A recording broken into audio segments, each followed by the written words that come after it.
Hello, I'm Emma B. Perez, life design and career coach for teens and young adults. This Empower Your Teen YouTube channel is all about supporting parents. To learn how your high school or college age child can go from undecided to excited, click the link in the description box. To get even more support as a parent, just stick around by subscribing and clicking the notification bell. Okay, let's get to today's topic.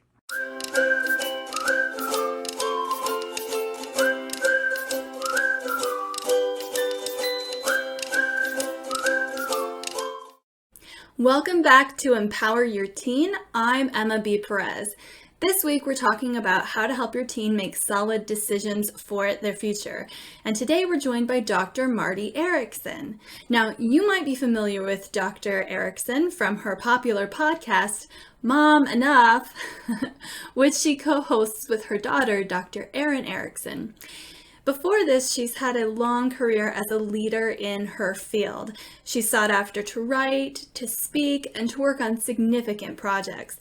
As a matter of fact, she led Vice President Al Gore's nonpartisan family policy initiative throughout the 90s. And about a decade later, she co-led a child rights training initiative in Tanzania. We're very grateful that she is here with us this week. Let's jump right in. Okay, I am so glad to welcome today developmental psychologist Dr. Marti Erickson. Thank you so much for being here with us. Well, thank you, Emma, for inviting me. I'm just really delighted to talk with you. Yay! Okay, so you have quite an impressive career. You've been sought after to work on many projects, working with professionals as well as families. And I was wondering if you would share your story with us. How did you come to be in this line of work? Oh, well, I'm kind of old, so it's a long story, and I'll try to keep it short. But first of all, even as a child, for some reason, I was just really interested in making a difference for children. And as a young child in my little neighborhood in Iowa, where I grew up, I actually set up a kind of summer school for kids in the neighborhood who were a little bit younger than I. Now, I was probably 10, maybe 11, but the neighborhood parents loved it because it was free babysitting. But I just loved planning things for the kids. And it just happened that there were a few children who lived very close to me who had really significant challenges. One little boy had very severe cerebral palsy and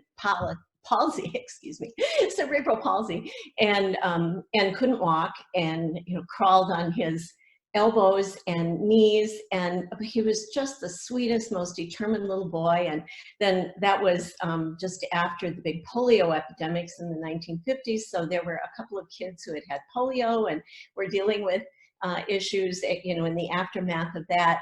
And I don't know, I just kind of developed a sense that I could make a difference for kids who were kind of marginalized, because kids like that were being teased and criticized. And I just loved bringing all these kids together in the garage of my house and, trying to help them learn to treat each other well. And I don't know why I was that way, but that was just kind of something that I really loved doing. And I began fairly early to really get a vision of how I might be able to do that as a career in some way. I didn't really have a sense of what that would look like. But also when I was very young, when I was in third grade, I loved to read biographies of famous people. And one of the biographies I read early on was about Jane Addams, who founded Whole House, the first kind of family resource center, as we would think about it now, settlement houses, they were called then. And I read that story about how she created this safe place and nurturing place where people, parents and children, could come. And that just stayed with me forever. So I didn't really know what kinds of careers, would put me on that path. And because my parents were teenagers, my dad only had a 9th grade education, no one had gone to college or really had pursued the kinds of careers I was envisioning. So I needed to learn a lot from other people over the years. But that was really the impetus for what I wanted to do. And eventually then that kind of focused in. I decided to be, I thought I would be a teacher initially, and did pursue education in teaching. But ultimately, over the course of my career, discovered ways to really focus in more on children who were facing special challenges and their parents who often had many special challenges as well. And over the years, kind of refined that as I went on for further education, got a master's and then a PhD in developmental psychology, and focused a lot of my research and applied work on families who had a lot of risk factors, but also had an opportunity to really build some protective factors that would see them through and help them have full and rich lives. Amazing, amazing. Thank you for sharing that story. Sure. And it made me remember something that we actually were talking about the other day.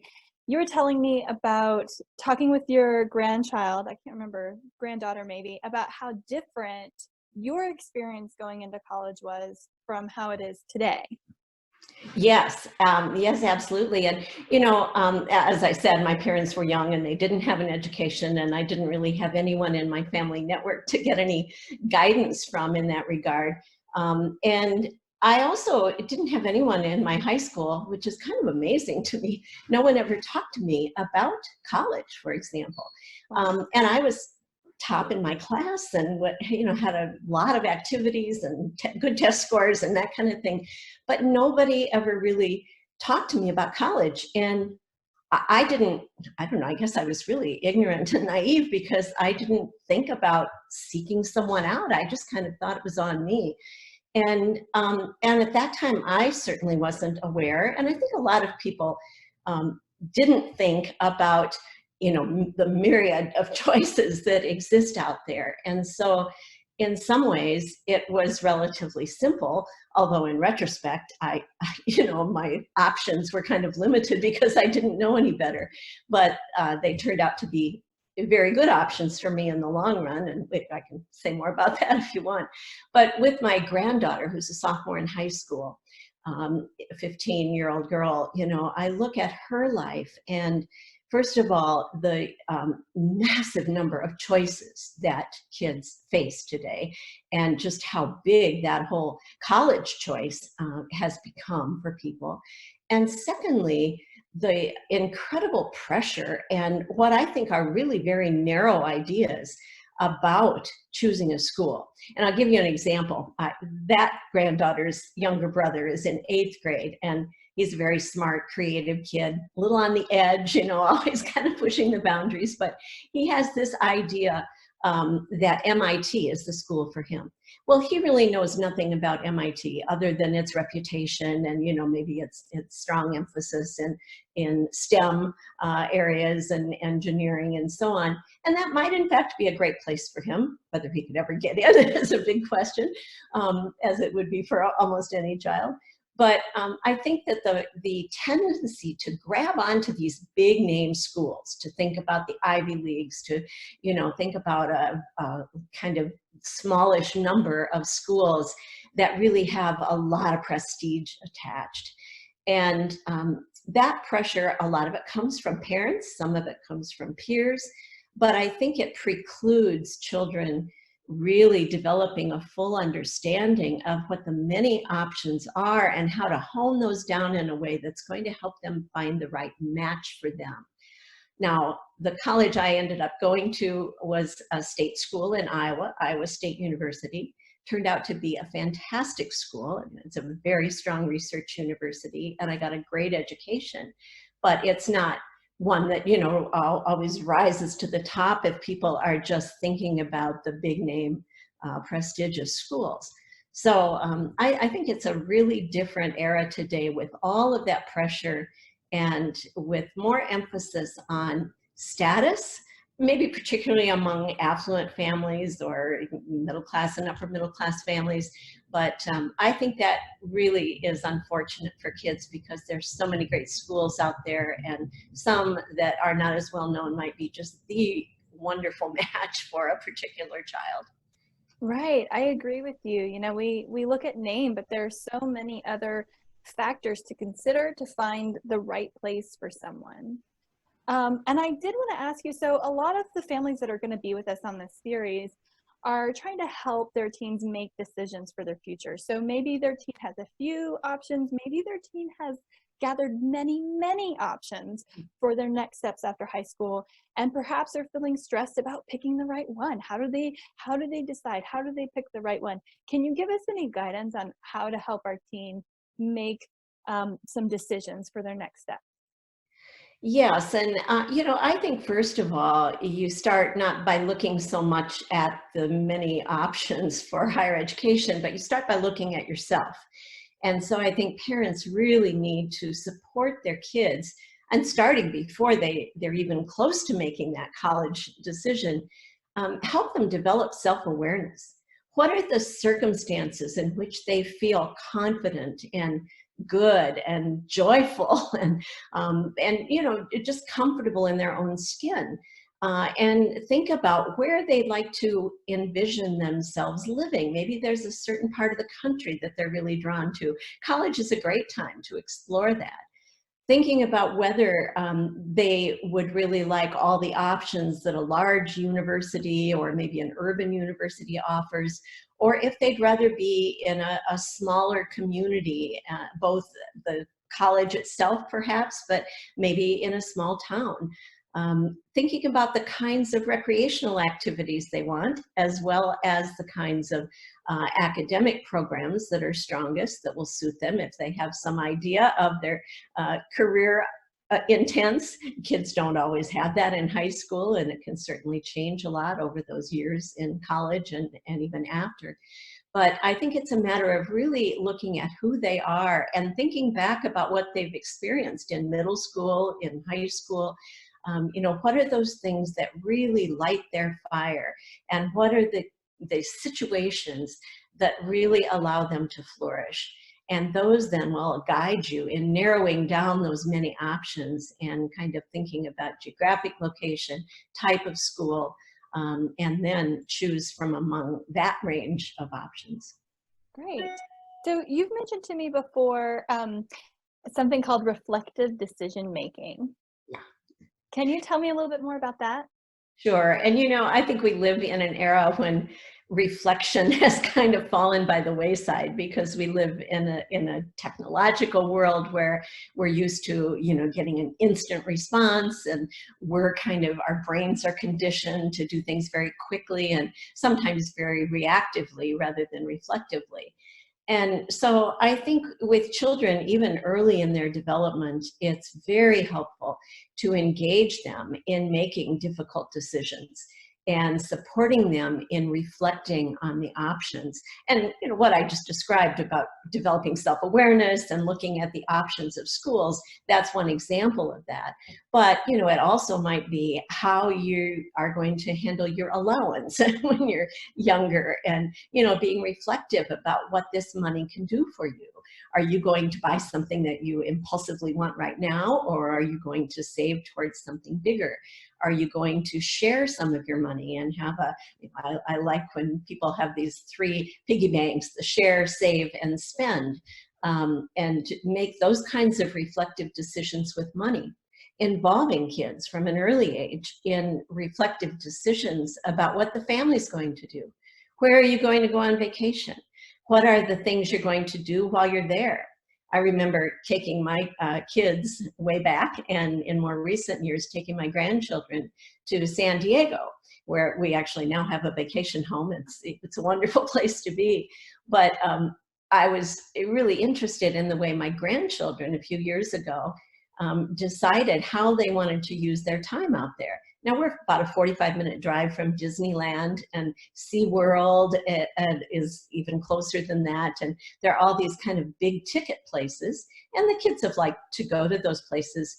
But by and large, when they really put their minds to it, they decide they'd rather just hang out, and they have particular places they'd like to hang out, and they like to get on bicycles and just go off and explore. So, those kinds of decisions, if you just do the impulsive things and let kids do that and buy into it, that might not be the most fun, and it also often costs a lot more money. So just those sorts of things, or resolving problems in the family, conflicts that you have with siblings. This is very good practice for adulthood. And too often as parents, I think we want to try to solve things for our kids. We want to make decisions for our kids. We want to sweep away the barriers to their happiness. And often we really shortchange our kids when we do that, because they end up being very ill prepared for all the major decisions we all have to make in adult life. Wow. And send them off to college at 18 or 19, and without being prepared to just handle those daily decisions and daily ups and downs, they're gonna have a tough time.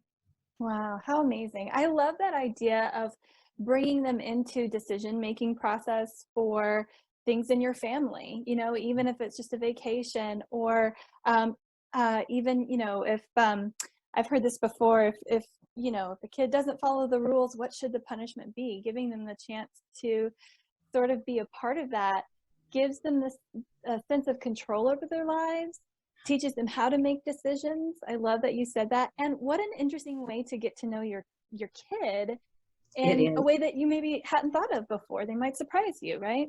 Right. And the decision making, I remember from very early ages in my kids' lives, and again, my grandchildren, because they live really close to me, so I get to be in their lives a lot.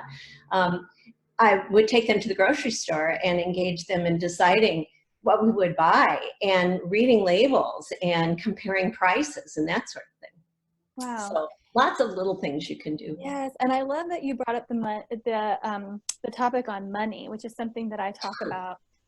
Bless you.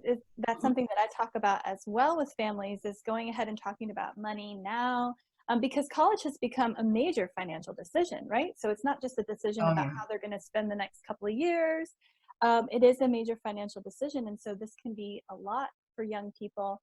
And just the transition into adulthood, all of a sudden you have to start handling your money. So I also like that you brought that up, and that you talked about giving them, what were the three piggy banks that you said? What did you say? Save, share, spend. Actually, we usually say it the other way: share, save, spend, which is a great way also to teach your kids to contribute and to be charitable, and both with their time and energy and with their money. But starting it early, it's, I think we really have raised too many kids in this day and age. Now I'm going to sound like a real old fuddy-duddy, but I think we've raised too many kids who, expect things just to be handed to them. And kids don't expect that unless we've fed into that. So I think it's just really important, again, from a very early age, to really try to instill those values. My granddaughter, the same one who I mentioned before, she was in the car with me a few weeks ago, and when I drive her home from school activities and that sort of thing, she often wants to sit in the car for a while and continue talking. And she'll say, "Do you have time to talk for a few more minutes? I want to ask you something." And so the other day she said, "Grandma, I'm really worried about my generation." And I thought, whoa, that's a big idea coming from a 15-year-old. And she said, "And people even older than I am." And then she went on to talk about how many kids are very entitled and don't expect to contribute by doing work in their household, that they expect to have everything handed to them. And she said, "But they're just not prepared to be adults. And did you know that some people now are taking adulting classes?" She said, "One of my old babysitters is almost 30, and she's taking adulting classes because she doesn't know how to manage money. She doesn't know how to cook or do laundry." And she said, "Aren't parents supposed to teach their kids those things before they become adults?" And I just thought it was so cute, but also really insightful. And my daughter, who I do my Mom Enough podcast with, she's my co-host, and she's the mother of 3 of my 5 grandchildren. She really has done a remarkable job, I think, of having all 3 of her kids, who are now 13 and 2 15-year-olds, do chores around the house from very early ages. They just have charts of who's doing what, and they cook, and they do their own laundry, and they do dishes, and just all sorts of things, yard work. And I think a lot of families think, well, we can afford to outsource those things, or I want my kids to be able to relax, so I'm going to do all those things. But it's a real gift to our kids when we have them do meaningful work at home, and that sense of contribution not only makes the family run more smoothly, but it really builds children's confidence from inside out. They learn that they really can do things, and hopefully they won't have to take adulting classes when they're 30. Yes, yes. Well, thank you. This is such valuable information for families, especially the part I really especially appreciated when you were talking about self-awareness. When we have a sense of self-awareness, then we can start to make more decisions for our lives and feel that we have a sense of control over our lives. And I think that you gave us some great ideas about how to give that to kids. So thank you very much for that today. Well, thank you so much for being here. I really appreciate it. Well, thank you, Emma. I really appreciate the work you're doing, and keep it up. Yes, you too. I'll talk to you again soon. Okay, thanks. Bye-bye. Bye-bye.